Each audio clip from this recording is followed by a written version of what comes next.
Hello, it's Brian.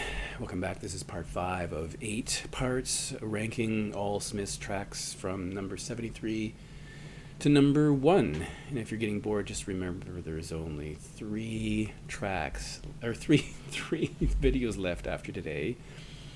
As usual, I'm interested in knowing if you agree or disagree. There has been some disagreement, which is understandable, and I don't disagree with the disagreements because it's really hard to rank them. So this will be tracks 34 to 26. So let's just start. So number 34, the opening track to Strange Ways, Here We Come. It's called A Rush and a Push, and the Land is Ours. That title apparently comes from a poem written by Oscar Wilde's mother. I've not read that poem. I don't know anything about it. This famously has no guitar on this track. I think it might be one of the few. I'm not sure if there's... Maybe it's the only one. In any case, Johnny Marr wanted to write a song with no guitars, and he wanted to see if anyone would notice. And apparently no one noticed until he mentioned that there's no guitars in this track. And it kind of fits, the record itself has different instruments. They introduced other instruments, and it's less jangly, so that's an interesting thing. It was covered apparently by Coheed and Cambria. I haven't heard that version. And I really don't know what it's about. It starts with a very ghostly-like Morrissey lyric. He sings, "I'm the ghost of... somebody. I'm the ghost of troubled Joe, hung by his pretty white neck some 18 months ago." I don't know who the Joe is, but he sings this refrain, "A rush and a push, and the land that we stand on is ours." And so some people logically, naturally conclude that it's about colonialism, but the next line he sings is, it has been before and it shall be again. So I'm not sure that really fits with the colonial idea, but there's, the element of connecting with someone in this song. Don't mention love. He doesn't want the strain and the pain. At one point he says, "Your youth may be gone, but you're still a young man, so phone me." And at one point he says, and people who are people who are uglier than you and I, they take what they need and just leave. So I'm not sure exactly what it means. And I didn't love the song when I first heard it, but it's kind of grown on me a bit now. So I put it at number 34. At 33, we have the single Shakespeare's Sister. Apparently the band Shakespeare's Sister took their name from this track. This is the 12-inch single from 1985. It kind of failed as a single. I don't think it did very well.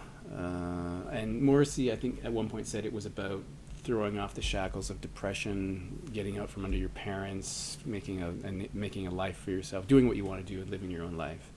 However, there have been other people who comment that this may be a reference to the Virginia Woolf book, A Room of One's Own. And in that book, Virginia Woolf speculates that if Shakespeare had a sister of equal talent, that she wouldn't have been successful as her brother because she wouldn't have been afforded the opportunities that he had in terms of education, access to the theater. She likely would have been abused or exploited and ridiculed, and ultimately would have committed suicide, which is an interesting argument. But the first line kind of sums it up, because he sings, "Young bones groan in the rocks below, say, throw your skinny body down, son." So a reference to suicide and death in a Morrissey song, so we shouldn't be surprised by that. So it's quite possible that's what it's about. At one point he sings, "I thought that if you had an acoustic guitar, it meant that you were a protest singer." So a pretty good track. Maybe not the best single they've ever released, but I do like that. Number 32 was a B-side, also appeared on The World Won't Listen and Louder Than Bombs. It's called "Half a Person." And this one really makes me laugh because, there's a number of Smith songs which seem a bit stalkerish, like he's tracking someone down, he's trying to convince them to love him. And in this case, he sings, "Call me morbid, call me pale, I've spent 6 years on your trail, 6 long years on your trail." And then there's that element of him following someone around, I guess not literally perhaps, but then he sings, "If you have 5 seconds to spare, then I'll tell you the story of my life." So he can sum up his life in 5 seconds. And the story of his life is that he's 16, clumsy and shy. Okay, that seems like Morrissey right there. "I went to London and I booked myself in at the YWCA," and he sort of advocates for himself to be a back scrubber there. So kind of hilarious. Like, imagine that. He's been following someone for 6 years, only to tell him that I can sum up my life in 5 seconds for you. And it's that I'm clumsy and shy and 16 and morbid and pale. Number 31. I've chosen Headmaster Ritual. This is a promotional 12-inch single, which has the LP version on one side from Meat is Murder and the edited version on side 2. I bought this in Montreal. I happen to remember that. It made me think, though, about the album Meat is Murder when I was doing this list, because I didn't really think about this in the past, but we have Barbarism Begins at Home, which is about child abuse. We have Meat is Murder, which is violence towards animals. We have Rush Home Ruffians, the guy getting stabbed at a fair. And then we have Headmaster Ritual, which is about, I guess, in some ways, the violence of the British school system. It's really a criticism about the British school system. By the way, Radiohead covered this song in a webcast many years ago. This is the opening track from Meat is Murder. It starts with belligerent ghouls run Manchester's schools, right? He's from Manchester. Spineless swines. He's talking about the military two-step. The guy's worn the same suit since 1962. He's used the same jokes over and over again. Calls them spineless bastards. So I don't think he had a fun time in school, and that kind of makes sense. He doesn't seem like someone who would fit easily into a regimented school system, but it's an interesting track. Yeah, so ended up at 31. All right, here we are. We're into the top 30. Number 30 from Strange Ways Here We Come is a track called Paint a Vulgar Picture, which is midway through side 2. And it's really, again, about his complaints or his criticism of record companies. This song has a really excellent melodic hook. I really kind of find it kind of infectious. It sort of sticks in my brain. So it starts off about there being a meeting at a record company, and they have a dead star on their hands. And so the question is, he's talking about the plans and the greed that come to the fore because this happens. And I'm wondering if maybe he's imagining his own death in this scenario, or if it's just any rock and roll star. He calls them sycophantic slags, people who said, I knew him first, I knew him best. And he goes on to the issue they were going to repackage the music, reevaluate the songs, issue it in a double pack with a photograph, put on an extra track. At the same time, there's this thing about him trying to connect with someone who he meets at a sound check.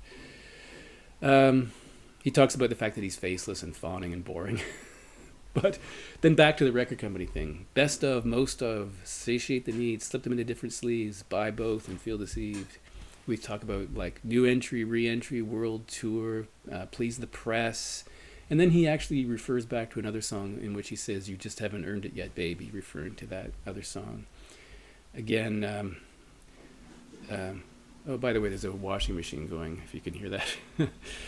He talks about his true love and never meeting again. So at the end, though, it's like on their hands, at last, a dead star. So at the beginning, it's on their hands, a dead star. Now it's at last, a dead star. Maybe the artist is worth more to them dead than alive. It's kind of a funny thing to think about. But I really do like this. The melody of the song, I think, is really, really excellent. Number 29 is This Night Has Opened My Eyes, which appeared on a B-side, also appears on Louder Than Bombs and Hatful of Hollow. I think the most literal meaning is about a girl or a woman trying to decide what to do with her newborn child. So what is she going to do? Yes, there's a washing machine. I can hear it now. Is it a love child? Is it she's unexpectedly pregnant as a very young child? It's a kind of, I think, a really mature track, but it's kind of moody. And let me just read you something from a Sheila Delaney piece called The Taste of Honey, in which she says, you can't just wrap it up in a bundle of newspaper and dump it on a doorstep. That river, it's the color of lead. I'm not sorry and I'm not glad. Oh well, the dream's gone, but the baby's real enough. And in the song, he sings, in a river the color of lead, immerse the baby's head, wrap her up in the news of the world, dump her on a doorstep, girl. And he sings, I'm not happy and I'm not sad. And he also sings, the dream is gone, but the baby is real. So obviously he's taken his lyrics directly from that Sheila Delaney piece. It's kind of a really sad song because at some point he sings, a shoeless child on a swing reminds you of your own again.